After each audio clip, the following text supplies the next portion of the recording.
ግልጽ የጨረታ ማስታወቂያ የአዲስ አበባ ከተማ አስተዳደር ያስገነባቸውን የኮሪደር ፕሮጀክት ላይ የሚገኙ ለሕዝብ አገልግሎት የሚሆኑ ፓርኮችን በጨረታ አወዳድሮ ለህብረተሰቡ ማከራየት ይፈልጋል።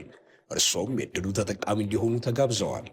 በቦሌ ቪአይፒ መንገድ ኦቪድ ሪል ስቴት አካባቢ 4 ኪሎ ፕላዛ አምፊቲያትር እና አንደርፓስ ሱቆች፣ በመገናኛ ፍላሚንጎ አካባቢ ሰላም ፕላዛ፣ 6 ኪሎ አንበሳ ግቢ፣ ሰሚት አደባባይ፣ በቄራና በቃሊቲ አካባቢ ለቡ ገብርኤል ቤተክርስቲያን አካባቢ፣ መለስ ፓርክ፣ በሆላንድ ኤምባሲ አካባቢ፣ ሽሮ ሜዳ ጴጥሮስ ሆስፒታል፣ ኮሪያ ዘማቾች ፓርክ፣ ሴንቸሪ ሞል 22 አካባቢ ቴሌ ፕላዛ ያሉ ፓርኮችን ደረጃቸውን የጠበቁ ለካፌ አገልግሎትና ለንግዶ ተስማሚ ቦታዎችን ዛሬውኑ የእርሶ ለማድረግ ጨረታው አየር ላይ ከዋለበት ቀን ጀምሮ ባሉት 10 ተከታታይ የሥራ ቀናት እስከ ህዳር 26 ድረስ መገናኘት አሜጋስ ህንፃ በመገኘት መወዳደር ይችላሉ።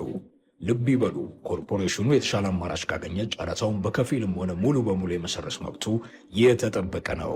በአዲስ አበባ ከተማ አስተዳደር የህዝብ መዝናኛ ቦታዎች አስተዳደር ኮርፖሬሽን